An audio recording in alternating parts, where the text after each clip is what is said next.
Good morning, everyone. My name is Jason Richards. Thank you so much for joining this morning.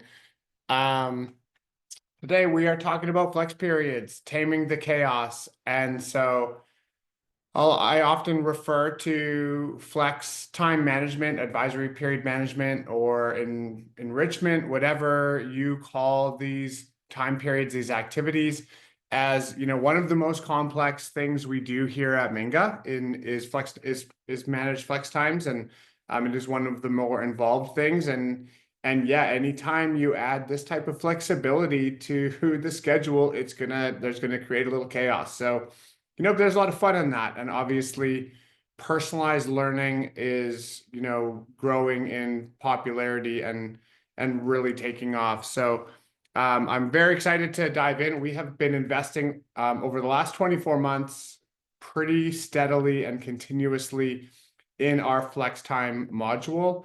Um, it will be a forever improving project as we learn more about personalized learning and as the experience with these types of solutions grows. But today we're gonna break it down and talk about it. So very excited to walk you through some of the not how our FlexTime module works and a little bit of a process and an overview on some best practices around running an effective and efficient and accountable FlexTime period. And with that in mind, we are gonna dive right in.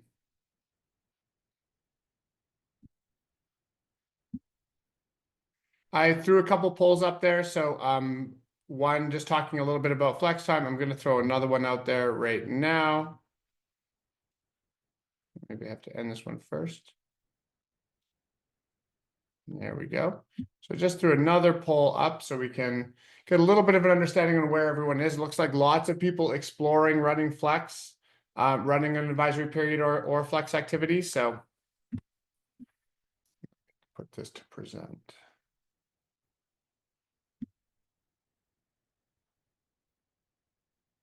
I can't see my polls.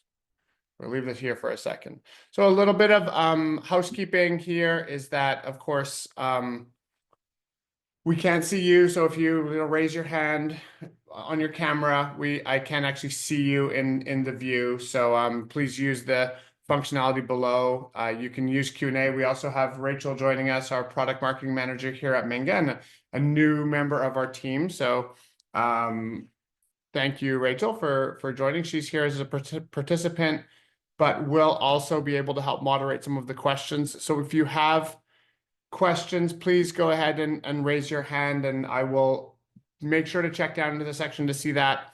Or you can also add comments and questions to the Q&A section, and we're going to make sure we save some time for Q&A at the end and talk a little bit about this. So, and of course, as always, we are being recorded, and we will make this webinar and the recording available after for anyone who wants to distribute it to other members of their team or just save it in your video library for a very exciting Saturday afternoon to watch FlexTime webinars. So once again, thank you all for joining. And my name is Jason Richards, and I'm the CEO here at Minga and very actively involved in product. It's one of the favorite things that I get to do is work on our product and work with our schools and our districts and administrators and teachers to help understand, the challenges that they're having, and then creatively look into, how we evolve our product or add to our product or expand our product to help solve some of the challenges. So let's start. I think we're gonna have I want to keep this efficient, so I think we're gonna skirt through a lot of this pretty quickly, and then we'll save some time for Q&A, but hopefully give you some of your time back this morning as well as a little bonus. So number one, this is so frequently missed through the process of actually executing on your flex time or advisory period. At the very beginning, when the administrative team, or maybe through a committee or a group, we sit down and everyone defines really clear goals. and expectations and outcomes, and that, well, that happens at the very beginning, and then it goes into a little magic box somewhere, and then it gets forgotten or it gets left behind along the way as everyone dives into planning these periods and these activities. And I mean, this is not just for flex time, but often for a lot of the big projects that we run at school or at our company here. Defining clear goals and the high level functionality of how this works at your school is not only so important and valuable at the very beginning of the process, and for all those folks that mentioned that they are in the planning phases right now of running Flex, but also the ones that are exploring doing this. When you go through this exercise, first off, really be clear about the purpose, because a lot of the way that you run this and the best practices around this are really gonna, stem from that clear purpose that you have. Is this for academic intervention? Is it for enrichment? Is it to help drive attendance and, increase engagement? Those objectives and being really clear on that is important. As from there, you can identify who's the target group. If this is for academic intervention, it might just be for, say, the 10 or 15% of your students that are really struggling, and that's where, that is the group of students that will be participating in Flex. But it might also be for your entire student body. So, identify that target group, write these things down, create some pretty slides, like do something like this where this is all captured. Once we know the purpose and the target group, we can identify our outcome. What does success look like? So that, look, for those of you that are already running Flex, this is a lot of work. And for those of you that aren't currently running Flex, please take it from me and from everyone else on this call that is running Flex, this is a lot of work. You will invest a lot of administrative and teacher hours and time into the planning, the training, and the execution. So at the end of the year, having a really clear objective of what our outcomes are, what our expected outcomes are, and what success looks like is going to help you really value the return on all the work that you put in. And then I put scheduling on here too, because this is actually a really great early question to ask yourself when you're building a flex time, is how are students getting allocated to different activities that are made available during the flex time period? There are kind of three main ways. So, we're very used to teacher assigned functionality, and that is that teachers will go in and say maybe every teacher is responsible for their homeroom, and they will go and assign students to flex activities based on student needs. Especially if we're looking to drive engagement, then student choice is probably going to be a big part of it, which means that now students can browse a list of options that are available to them, and they can choose where they want to go. And that works really, really great for things like enrichment, for things like social emotional learning. So students can, they have a lot of choice, and they're going to decide where they want to go. And that, really helps, drive that and drive that engagement, drive participation, drive attendance. And then lastly, there's the hybrid method, which is that usually administration or staff will assign students based on student needs. So that could be academic or behavior interventions. Those students are going to get assigned. And so let's say like somewhere between 10 and 25% of your students are assigned by teachers and administration to particular activities. The remaining 75 to 90% of the students have freedom of choice. And hybrid is probably what we see as the most common, but you might, slowly inch into that. And but being really clear on these things right out of the gate, and then very clearly communicating with everyone through the entire year. Keep this information available to you so that you're always talking about, how this works and what our objectives are. So everyone is continuing to stay contained to that is really important. So I cannot stress this enough. If you take anything away from today, take this slide and just review it with your team and then build out another slide that answers these questions.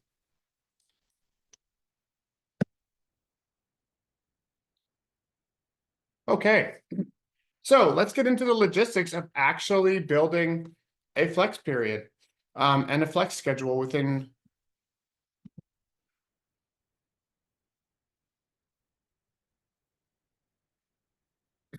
Oh, perfect. I see some Q&As coming up right here.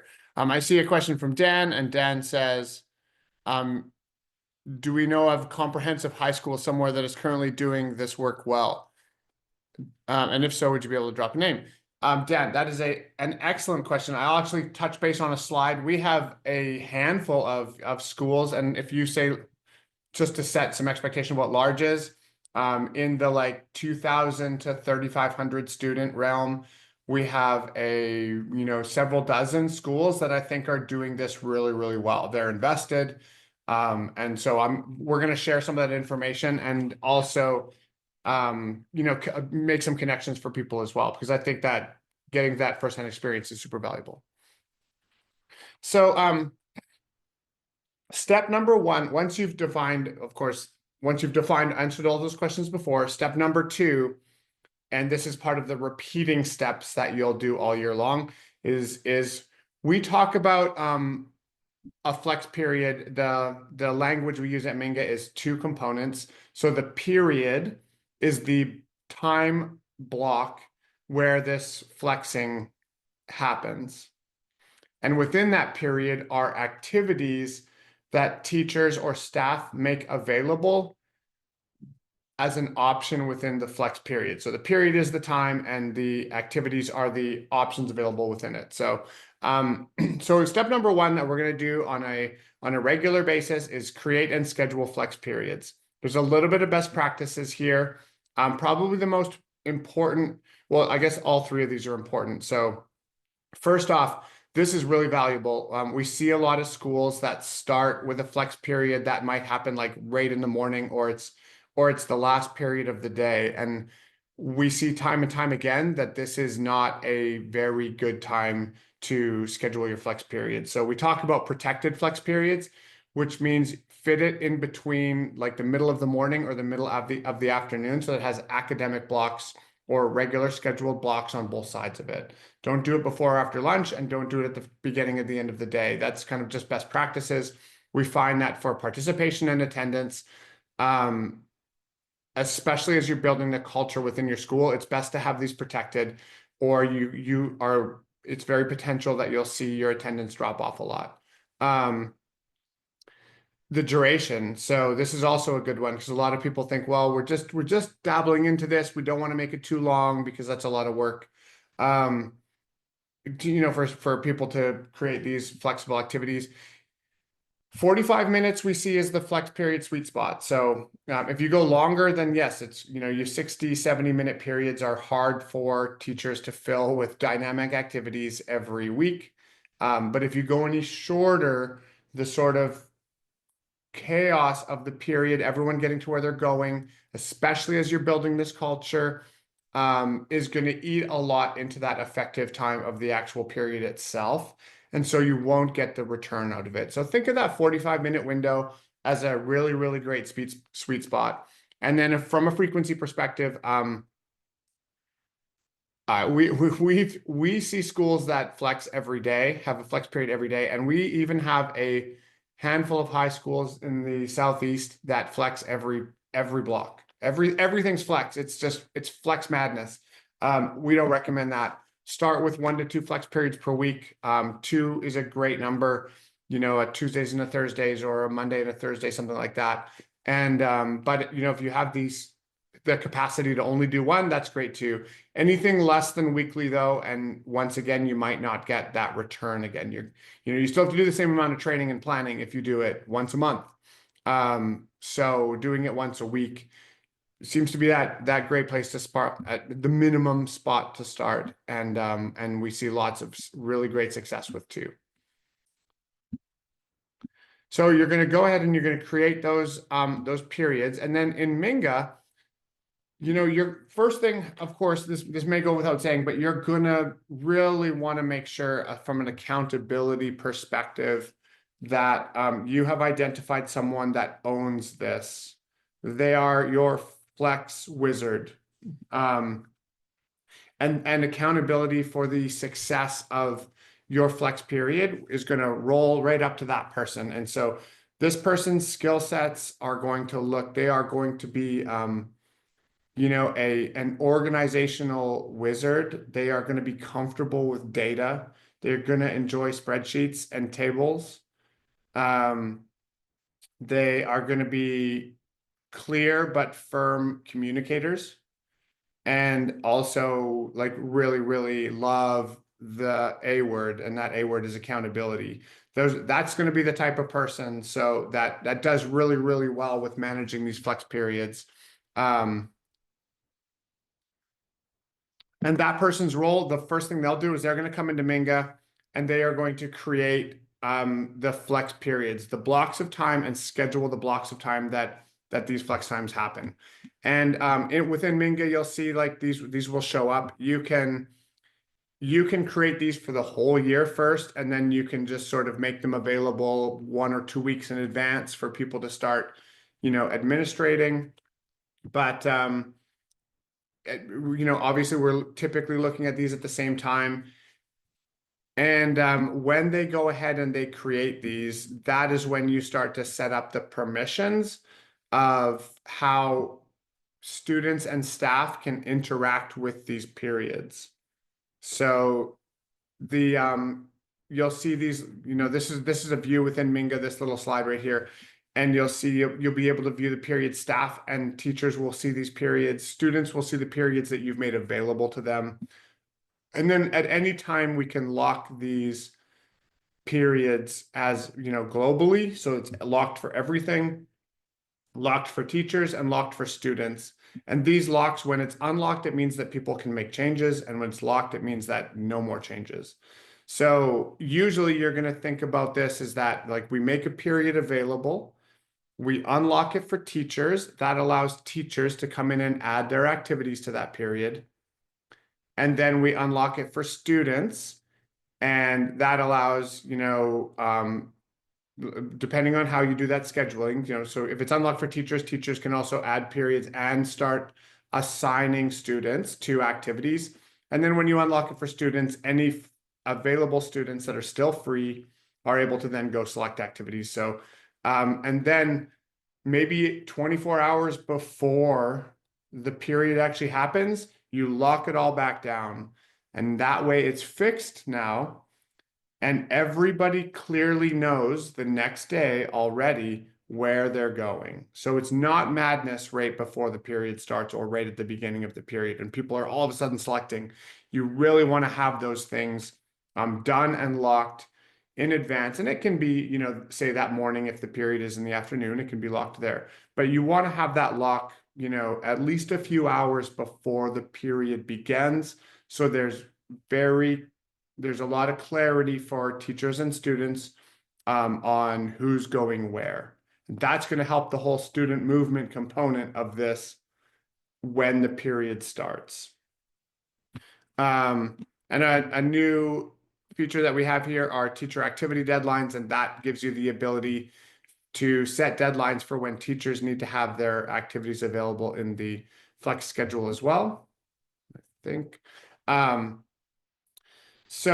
this part's relatively straightforward. It's pretty easy to create a period, and it's pretty easy, within Minga, everyone sees really clearly when those periods are. And we also make it really clear to everyone, and we'll see that as we get into activities, the actions that need to be taken by students and staff when those periods are created and unlocked and available for engagement. So step number 1, we create and schedule our periods. And you can see best practices here. These periods are scheduled kind of smack in the middle of the morning. And almost, these are 49-minute periods. So kind of right along the lines of those best practices. So once our periods are created, Then step number, not, of course, it's empty. So there's nothing happening in this period at this point. So step number 2 is that teachers are going to go in and make activities available. These activities can be, all sorts of different things. And here you're going to put some ideas in here. Obviously, the best practices around this, it's pretty straightforward, but you want to have good descriptions. So it's really clear what the outcome of the activity is, what's the point of the activity, what students can expect from that activity. And they're going to be, you can have a wide range. We let you categorize the activities as well. So some of these are going to be makeup exams, and some of them might be enrichment opportunities, and some of them might be, for students that qualify, a really fun, a floor hockey game or some other nature hike. You can have things all over the map on what these are and categorize them accordingly. This is the first part of where the magic happens in your flex time. So when a teacher comes in, first off, teachers can create a bunch of templates. So they don't need to go through and create these from scratch every single time. They can come in and they can say, if I'm a math teacher, I can have my math makeup exam template and it's already completed and ready to go. And then I can just drag and add that to flex periods, as I want to. And then you can always create them on the fly as well. If you have something unique that you want to offer this time, I can create an activity really easily. But a couple of valuable best practices in creating these periods. Communication is key. It's communicating like how our flex works and what the objectives are, but every week communicating very clearly to teachers, admin, and students, what's going on this week. What do we need you to do? And then who hasn't done those things? Back to the flex time manager, who hasn't done those things yet so that we can make sure they are done.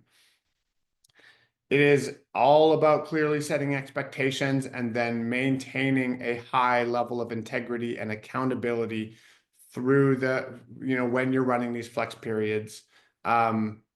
Start strong, hold people accountable right out of the gate, and just make sure these things are being run. So in this case, the best practices around creating, adding activities to periods.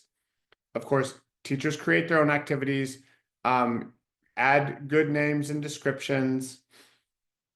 There you see a select from your activity types as well. That will make it easier for students to browse based on the categories that they want to look at. You put your location in so that it's very clear where people need to go for this activity. And then here's a few of the really important parts. You can make the number of seats available for this activity. So in this case, there's only 20 seats available, and that means that it will only let students sign up to 20 seats, and then this activity will no longer be available to new students. Very important, especially to ensure that obviously periods don't get overfilled, but this is also important to make sure that we get even distribution across, campus for students participating in lots of different activities. If you put on, someone runs an activity that's like movie day, well, everyone's going to sign up for that, and you might not want that. So putting these seats is really important. You can see here some options. Teachers can also enable or disable the ability for students to register for this activity. If this is disabled, that means the only way a student ends up in this is if they are assigned to the activity by a staff member or an admin or a teacher. That would be a good option for, say, like a detention or an intervention. So we don't want students signing up with it just because that's silly. So, in that case, you would turn off student registration. But of course, this will be dependent on your registration method that you selected when you built your Flex program. And this one, very valuable. Select who can register for this activity. If I'm running a math tutoring session, I probably only want to select or make this available to my math students. So we use lists very extensively. We roster your class lists automatically. Teachers can dynamically create other lists of students. We create lists from groups and from athletics teams and from clubs. there's lists of all sorts of students in here. You can very easily set up lists to restrict who's able to register for this. And this is really going to help you a lot through the process of making sure students are going to the right places. So that's a very important one to take advantage of. Sometimes things will be available to everyone, but really important in this case to select those lists and set up restrictions and registration restrictions. So teachers go through, they create this activity. You can clone activities, new features too. Teachers can clone activities, that's new. You can also have teachers that have, or activities that have multiple teachers now, and that's new. And one of the most commonly requested features. So you can actually have multiple teachers here that own this activity, and that comes into play for some very interesting things, but also lets multiple teachers manage and take attendance and do that other stuff that comes with this activity as well. So we've got the flex period, we created the activities, we've added activities, and now on the flex time management dashboard, you'll see a list of all the activities that are available for this period. And this is a great at a glance dashboard. From in activity management, you can see the registration limits. So this would be 20. This is currently has 20 out of a maximum of 38 students signed up for the office retake. And we can see clearly who the teacher is and what location it is. And even from this dashboard, it's an easy place where teachers can do check-in, that's attendance, take attendance and stuff like that as well. But really easy here, also from the flex time dashboard, you'll see this all in a tile view. That's really easy to take a look at from a period perspective. And at a glance, obviously, this is into that accountability to make sure that check-in and stuff like that is happening. Flex permissions are very important here as well, and especially when it gets into assigning and registering students, that flex permission is really important. So now that we have our period and now we have it's full of activities and all sorts of things that can happen, now we do the student management part. So from a permissions perspective, administrators can assign students to activities. Teachers and staff can assign students to activities as well, but they cannot override administrators, and they can't override each other. So if little Bart was assigned to an intervention by an administrator, then teachers will not be able to move that student. If a teacher has assigned Bart to something, then another teacher won't be able to override that either and take that student. But an admin can always override everyone. So if two teachers have a conflict of a student, then an administrator can resolve that conflict. And then lastly, of course, students cannot override teachers or administrators. So once a student is assigned to something, they will be unable to register themselves to something. So that may sound a little complicated, but in practice, it's actually pretty straightforward and pretty easy to see how it goes. And conflicts don't happen very often, but of course, the most important ones is that students, can't override their teachers. So once they're registered, once they're assigned to something by a teacher or an admin, that's just going to show up for them for that flex period. Hey, you're going here, and it gives them the location and the time and everything like that. Really easy for them. Excuse me.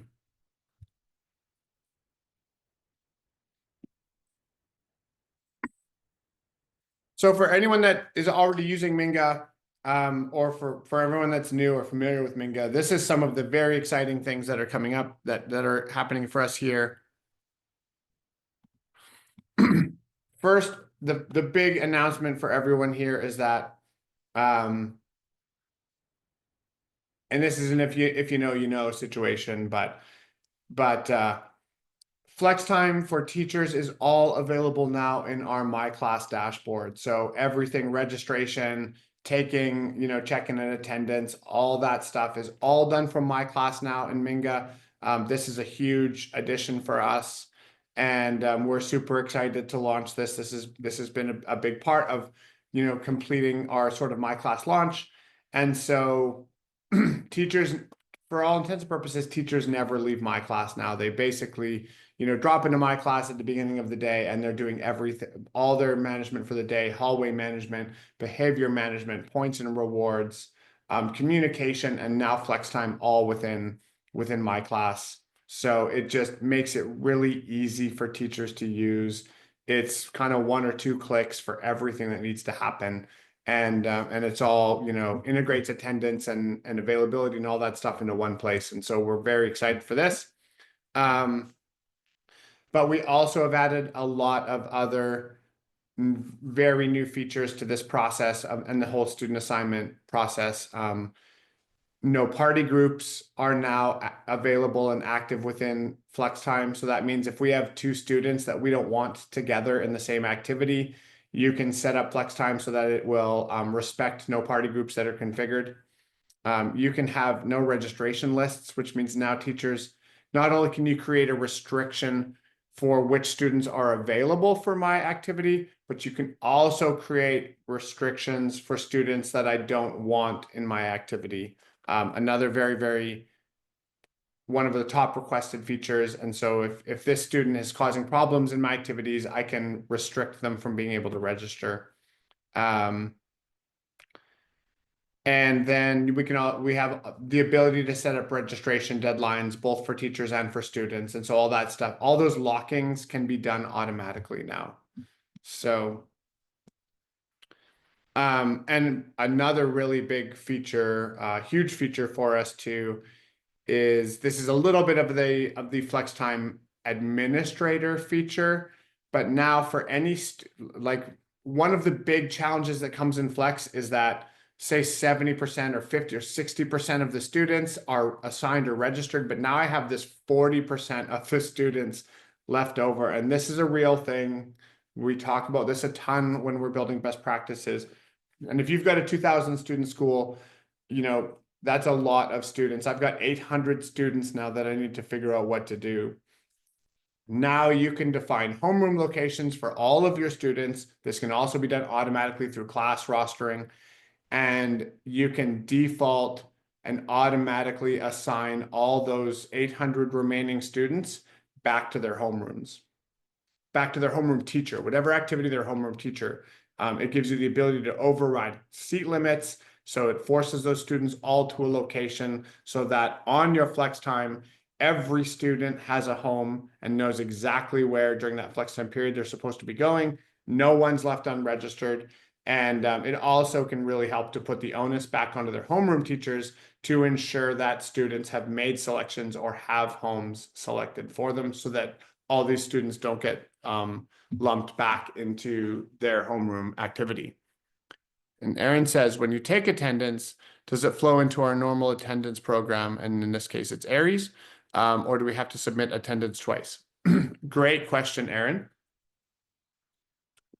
Very pertinent. How you set up attendance for flex periods is very important. And it does because obviously most student information systems will not support this flexible attendance program. So Aaron, the short answer to your question is you'll take attendance in Minga and then you'll import that attendance into Aries. So you're not taking attendance twice. You're going to take it in one place. Depending on your SIS and the nuances, some SISs don't make that import, but Aries does. The import with Aries is pretty straightforward. So short answer, Aaron, is you'll take it in Minga and then import it into Aries. And you won't do that, of course. Your attendance secretary will do that import, or it will be done automatically, one of the two, depending on your Aries admin configuration. Okay, so we've done the big work has now been done. We have created and scheduled the periods, made activities available, and now all of our students have a home. So this is all done before the flex period actually happens. And then we've locked this flex period down at least a few hours before the flex period starts so that everyone can see really easily in Minga when their activity is. And for students, we'll see that, here's the options where students can can assign or register for things. And so they'll see this right on their Chromebook or on a mobile device or on an iPad, whatever it is. This is all very easily available for them, but it's right in their Chromebook. They're going to see on their schedule the upcoming flex periods and things that they've been assigned or registered for. They see those right away, and they see where they're going, what the time is and where they're going. And then here's one coming up on Saturday where they're going to academic Saturday school, but they still have the freedom to register. So really clear for students, really clear for staff on what's taking place and where they need to be and what their next action is. And if this student was then to click on the register button, that pop-up will show them the activities that are available to them for that period. They can select one and register. While it is unlocked, students can also make changes to that registration. So that's important to understand. That's another good reason why we want to lock that at least a few hours before. The name of the game here is ease of use and clear communication. So we need to always be making it really clear to students and staff, if there's an action they need to take, like in this case, they need to register for this upcoming Saturday. We want them to do this. Or if it's a teacher that needs to make an activity available for a period, we want that to be really clear to them as well. And in Mingo, we'll use notifications to push that when it's getting to those dates for them as well. So, and then once all that's done on the admin dashboard, of course, we want to make it really, and I'll pop in here to an admin dashboard. So here's like an administrator's dashboard that you're going to be looking at the flex time, and you can see really clearly, what activities are available, but also at a high level, how many students are registered for activities and how many I have left remaining. This would be the case where you'd click on that not registered, and I would pop in, and now I could figure out what I want to do with those unregistered students. And that's, I'll get to highlight that feature again, where we can now automatically push those students back to their homeroom teacher, so that this number, your best practice is that this number is 0 a few hours at a minimum, when you lock that period. So at a minimum, a few hours before. So now that now it's the period, we've locked it down. Everyone knows where they're going. We come up. It's time to take attendance and get everyone checked in. This can work just like it does in your other classes. Teachers can take attendance based on both positive or negative based attendance. The really important part here is that we make it really easy for the teacher to take attendance, because we, of course, just pop up in my class the students that are registered or assigned for that activity. So they know exactly who's supposed to be here. Some schools are going to self-check-in, so students can now, you can drive this back to the students where they check in they can either scan in with their ID when they come into class, or you can have a kiosk at the class that students can self-check in when they come in. And now the reporting and data around accountability is so important. So for a teacher, if it's the teacher running the activity, they're gonna pop into my class. They're gonna see this highlighted for them on their schedule, that there's a flex period today. The activity they have in the flex period, they just click on that. They drop right into my class. That's going to show them all the students that are assigned and registered for that. If students are on hall passes, it'll pop up right away, because that would be a reason why a student might not be in that class in that activity at that moment. And then you can either select all and do negative based attendance, or start from an empty and do positive based attendance. Select the students that aren't here or are here, and then check them in. And a brand new feature, a couple new features here, of course. New feature, this is all being done in my class. It makes it really, really easy. Another brand new feature, though, is that you can now have the option to check students in. So just mark them as present, but also a new feature, the ability to mark them as tardy. So now we can also mark those students as tardy, so that information gets properly integrated and uploaded into your student information system. So really easy here. And then once you're in here, of course, if you're doing behaviors, if you're doing hallway management as part of Minga as well, the teacher's living in the same spot. Now, all the students for that flex activity are in my class already. And if I'm, if Levi wants to go to the bathroom, I'm just one clicking here to give Levi a hall pass to send him to the bathroom. And then if Caleb was helping out a student and I want to give him a praise recognition, I can do that right from here as well. I'm just going to click on Caleb and select the behavior, the praise that I want to give him, and assign that as well. So makes the overall management within that activity, that group of students that's in that activity really, really easy, and just brings all the other functionality with Minga right to the forefront for teachers, and helps simplify that number of tabs that they have open there on their Chromebook.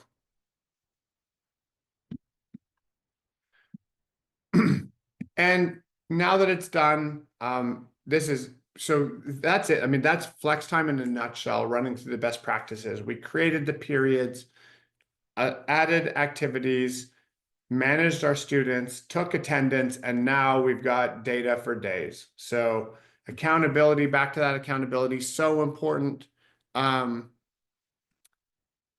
Little real-time question from Sarah. Can students see other students' assignments? No, Sarah, students don't see other students' assignments. So they can see options that are available to them, but can't see anything else. And most often, I'm curious, maybe if you throw in a follow-on on your, if you want that or don't want that, but normally our best practices are we don't want students to see other assignments. We want them to make the choices that are best for them and not just go wherever their friends are going.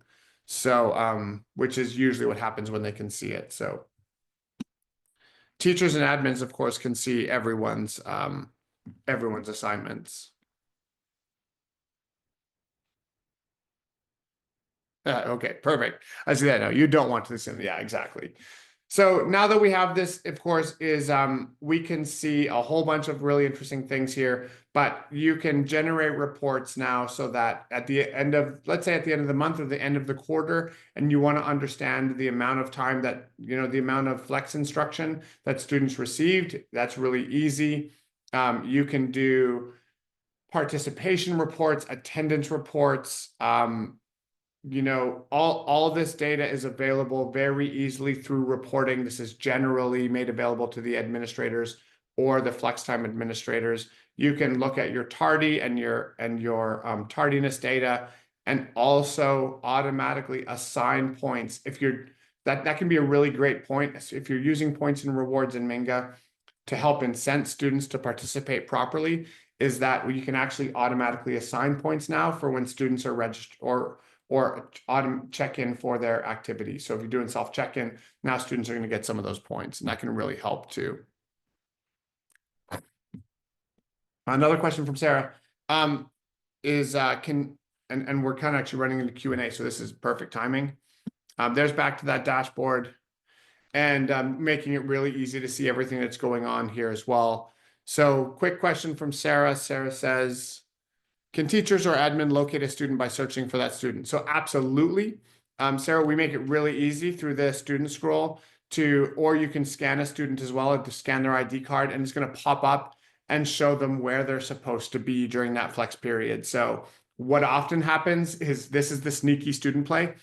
Bart and Millhouse walk into a flex activity together, and they both try to check in. And of course, Bart's supposed to be there, but Millhouse is supposed to be somewhere else. When Millhouse tries to check in, it's going to pop up and show you where Millhouse is supposed to be. So that makes it really easy to send him on his way to the right place for his flex time activity. Back to that accountability, making it easy for the teacher. And a teacher can then also look up a student right from the student search and see really easily what flex activity they're supposed to be in during that period as well. David has a question. Can students be assigned to an advisory homeroom automatically each day? So yeah, David, you can use that homeroom assignment to automatically assign people to like a default location. It's kind of it's usually their default homeroom. So and then if you want to get into the habit of assigning students to the same activity on a regular basis that's not their homeroom, you can use lists to do that. So you can create the list of students for an activity and have them automatically assigned to that activity on a regular basis. Hopefully that answers your question. So please feel free to throw up on Q&A. That's the end of my deck. This just a few things here again. I mean, we are seeing upwards. I had a survey of about 2,500 high schools, and 50% of them had some type of flex implemented. Not all of it was as advanced as, say, these flex periods, because the flex can come in lots of different changes. But we are seeing these experiences for personalized learning, student choice and agency, to drive attendance and behavior and participation, as well as to meet more complex MTSS or RTI requirements. We are seeing, this personalized learning and flex periods really skyrocketing right now. So kind of back to the beginning, be really clear about, why you're running a flex and how it's going to run. Communicate that regularly through the year. Keep it simple and hold everyone accountable. That's so important to get this started out of the gate. Hold the bar really high and find that flex manager person. They are going to be your rock star for this, and they're going to be scheduling at almost at an OCD level. It's like they're going to be like schedule organizational ninjas. That's going to be that right person. Another great question from David here. When scheduling the flex period, can that be scheduled for the entire school year? Absolutely, David.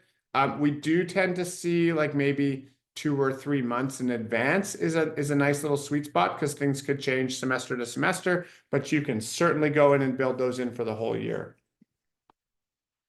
And then teachers can go and bulk create their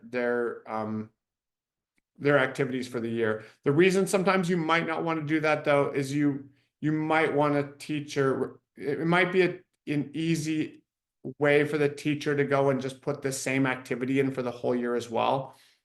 Whereas you might want them to be thinking a little bit more over the next, say, 3 to 4 weeks. What are the things that my students really need right now? And I'll make those available. So it's probably not necessarily best practice to do the whole year scheduling, but it is very possible.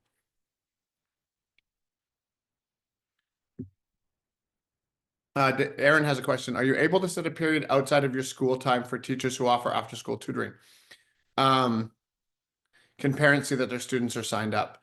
So the answer to the first question, absolutely. We are not bound by the school schedule, so you can do this for after-school activities and clubs, before school interventions, Saturday schools, all this stuff we are not bound by the schedule in any way, shape, or form. Can parents see that their students are signed up? So we are adding some additional notifications, push notifications to parents, but this is not available through a parent portal yet to students. So they wouldn't necessarily see that. The students see it, admin and teachers see it. And we are putting in some additional notifications, but I think that the truest answer is that parents wouldn't see that they're signed up at the moment, but you could add some push notifications or text messaging notifications coming that will push that notification to the parent that a student's been signed up for something, say on a Saturday. Great question, Aaron. Great questions, plural.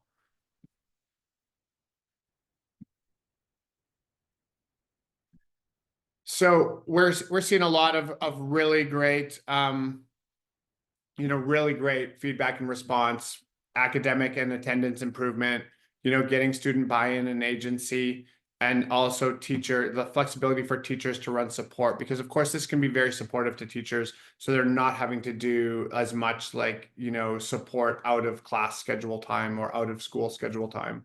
So, long story short, I think this is just that we're going to see flex periods and personalized learning experiences are here to stay, and we're probably going to see them growing in popularity.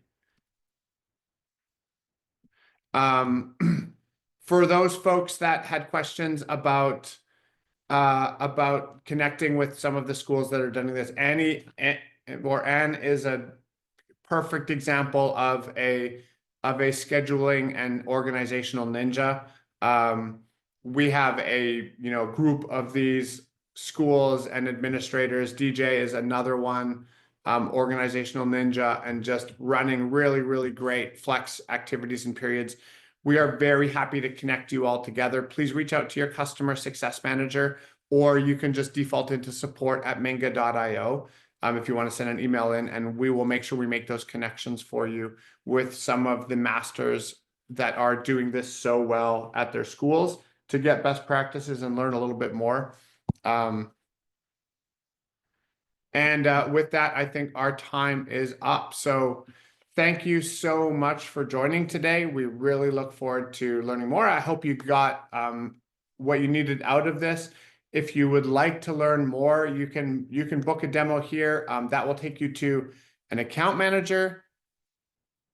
Oh, sorry, interrupted. Sarah says about parents seeing sign up. So for out of school registrations, this isn't through the parent view at the moment, Sarah. So parents could get a notification, but there wouldn't be a spot right now by default that a parent would see a sign up. So the students would, and the parents could have access to the student account, but not through the parent view.